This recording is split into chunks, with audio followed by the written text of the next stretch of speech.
Current is coming. Okay. Welcome to our third episode of Stories with Prabin. Today we're gonna discuss regarding the New Year Test match between India and between Australia and South Africa. So to talk regarding the Australia and South Africa match, I'm joined by Sanjay, who is following cricket from long time. So welcome Sanjay to the show. Thank you very much, Prabin. Talking about the tomorrow match, Sanjay, what do you make of it? How South Africa can make a comeback, and what do you make of the series so far? Talking about the series, Prabin, it has been a one-man show, to be honest, because in every test matches, a particular player has stepped up. In the case of Australia, like in last test match, David Warner made a double century, and he proved his haters wrong, isn't it? Now, Yeah. in the first game, it was more about Travis Head and the bowlers. But looking into the third test match, it is important for South Africa with respect to the bigger picture, They Yeah. are looking for a spot in the World Test Championship, which is not an easy task. But losing two test match back to back has affected their overall psychic to play the game because they don't look a foolproof team. If you agree with me, they don't have a pretty experienced batting lineup, which can be a pretty big problem, in the World Test Championship final. Yeah, and I think we have to accept the fact that if South Africa they have to win a test match, they have to score runs. We can know that they can have pick those 20 wickets. They have the ability to pick the 20 wickets in the form of Nokia and with the form of Rabada. They have a good bowling side, but the thing is, the batting has not stepped up to the occasion as we see in the first couple of test matches. So, what can the improvement South Africa can make, and what are the possible chances they can swap the squad? So what do you make of it, Sanjay? Exactly my point, Prabin. Looking at the South African team, the most experienced batter for them is the skipper Dean Elgar, who has been very out of form. He has had a very lean patch. He had a run out, and some decisions did not go his way. That's quite understandable. But other than that, they don't have a pretty good batting lineup. When you look at Saul Orwier, Rasip Anderson, Temba Bavuma, they don't have that. Combining factor. But when you look on the flip side, according to the bowling stats, they are one of the best attacks in the world. They have a right arm pace bowler, a full on fast bowler, a left arm pace bowler, left arm spinner. They have the variety in the bowling, but the batsmen need to step up, my friend. Yeah, that's the biggest concern for South Africa. The batsman has not been getting those runs and making it very difficult. If you see the numbers in last couple of test matches, they have just crossed 200. So they have been one of less than 200 in all those 4 innings. So that's the major concerns. So if you see the New Year Test match here in Sydney, and if you see the track as well, if the Test match comes to Sydney, the history suggests that many side they have been able to score the run. The wicket is a bit flat here in Sydney. So do you think that will really help the cause for South Africa? One important factor to consider looking at the SCG pitch is it will help spinners, in the fourth and fifth day. It is a one single venue in overall Australia that assists spin more than any other surface, So in that case, South Africa might have a better chance, but they need to tweak with their batting lineup, You can't have 5 bowlers in your team and fat Marco Jansen at number 7, It is not a good deal when you talk about it.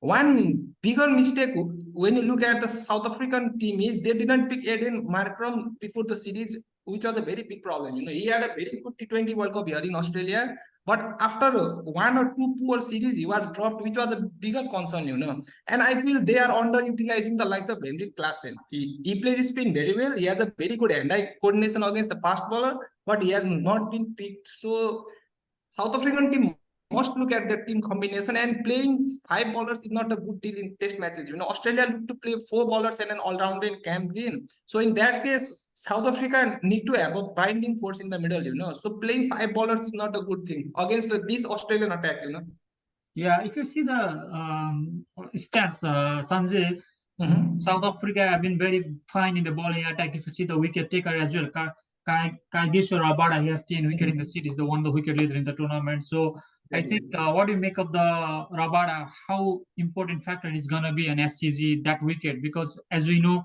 the pitch at SCG is a bit flat than comparative to what we saw in Melbourne and in Brisbane. I think the Brisbane finished in just 2 days, so there was a Exactly. It was great a wicket. pretty horrifying pitch, in Brisbane. Yeah, and then what do you make of how he's gonna make the impact in the SCG? Do you reckon regarding Rabada? Rabada for a very long time has been an important bowler, but I personally feel South Africa are overusing him. He plays all the three formats. He plays the whole season of IPL. He plays all the 20 leagues. So I believe he has been overused. So in that case, Khogiso Rabada has not been that effective. In this series, if you take out the Brisbane performance in the second innings, where he took 4 wickets of all the Australian wickets that went down, he has been a bit under the radar. Because Henrik Nokia has taken all the spotlight with the pace, with the way he has been hitting the batsman off guard. So I feel, but still, I feel Khogiso Dravada is the main man for South Africa. If he gives you a good start, then the team will go on a positive note. Rather, it will be a same abysmal performance. Losing inside 4 days, losing with an innings. So it can Yeah. be an issue. And one more thing, I think, Sanjay, if you see the Australian squad as well, they have got a good balanced side. If you see the both the side, the Mhm. balanced side is Australia, and Exactly. they're playing very good cricket. But the thing is, there are a couple of injury concerns for Australian side, Mhm. like Cameron Green, Mitchell Stark, they're out of the side, so there will be some few Exactly. changes. So is that gonna help South Africa a little bit? Do you reckon? Talking about it, the bigger loss will be Cam Green for Australia because he took 5 wickets in the earlier test match. Yeah, We audio should test not match. Yep. forget that important factor. Plus, he scored a very important half century. Yeah, That was a with very his broken important finger. with Yeah. a broken finger. Yeah, that's my point, my friend. Yeah. He has a very big heart. But Australia are looking for the bigger picture, which will be India Australia in Boda Gavaskar Trophy. So I Yeah. believe he won't play, and with the dislocated finger, I believe in his place, Ashton Agar will get a call. I Yeah. personally I think think that. But that will that be will affect the lineup for Australia. I think So on the that note, I comeback. wanted to ask you a question. Do you think Lance Morris gets a chance in place of Stark, or it's Hazelwood a straight swap?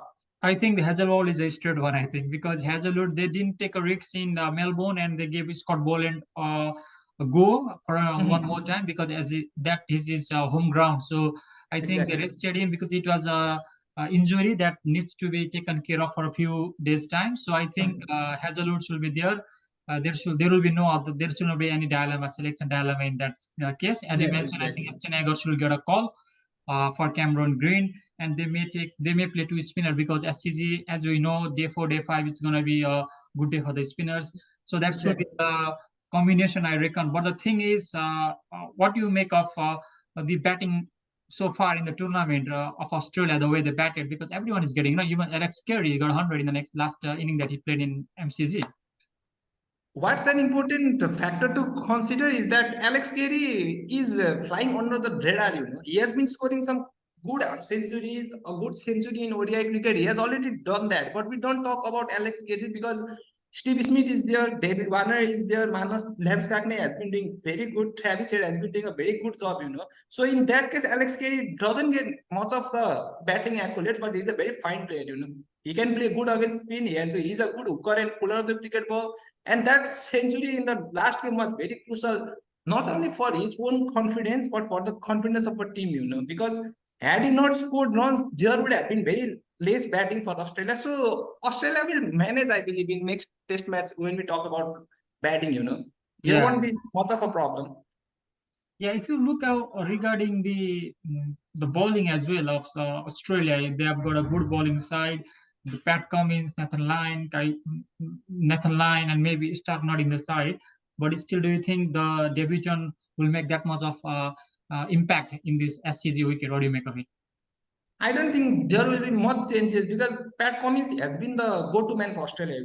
As and when the team has required the wickets, he has come through and he has taken wickets. So Nathan Lyon and Pat Cummins will have to do a bulk of wicket-taking ability, and we all know what Scott Boland can do. He can take 3 wickets in an over, like it's so easy, for him the Test match. So Scott Boland, Nathan Lyon, and Pat Cummins will have to do the bulk of wicket-taking, but the pressure will be on Nathan Lyon, I believe.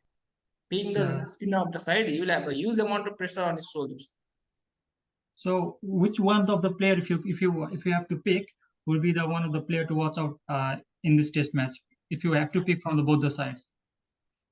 I personally feel SCG test match will be the one for Steve Smith, home ground. And he has a huge amount of experience playing at Sydney. He knows how to tackle the spin and pace bowler. So I believe he will have a 100 in Sydney. In my opinion, he will have a 100. But what's important to notice is that the first 15 balls per Sydney, if he gets settled down, if he plays down, then that's not a problem. But Enric Nokia will provide him some challenge when he comes on to bat.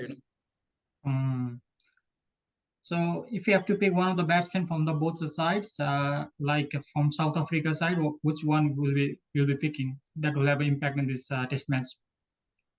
I believe the skipper need to stand up, my friend. He hasn't done anything when you talk about the batting end. So being the leader of the side plus the most experienced player, he needs to step up. He needs to score a century because he likes to play on the low and slow wicket, and Sydney will provide him that. And with no middle stack and the ball not hopping in and out, I believe he will have the better chance to score a run. And as far as we look at the Australian team, as I said, Steve Smith will be the man to go.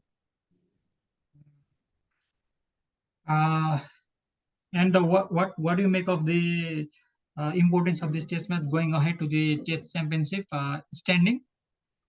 More than the Test Championship for South Africa, I believe it will be the confidence factor. They have not been a very good side. In 2022, as we see, they only had 3 century partnership in whole year. That's a pretty worrying sign. And the third century partnership came in the last Test match. So there has been a bigger concern for South Africa. They need to give players a long rope. As you can see, Rassi Vanderdosen played the first test match, but he was dropped from the second. And I believe with Thanos to Brian injured, he will come back into the team. But that doesn't do his confidence the world of good. So you need to give any player a long rope. On the flip side, if you see Australian team, their playing 11 is already fixed. You might look the Boda Gavaskar Trophy, their playing 11 is fixed. So that is the confidence a player gets from the team. South Africa have not been able to do that for a very long time with lack of experience as well. They need to back their big players like Aiden Markram, Henrik Klaassen, Rassi Vanderdusen. They are the future of the team, so they need to back those players, I believe. Oh, okay. Thanks, Matt. Thanks for joining us today, and it's been a pleasure It has talking. been it has been a pleasure, my friend. Looking forward to talking to it more, my friend. Thanks, Matt. Thank you. Anytime, my friend. Anytime.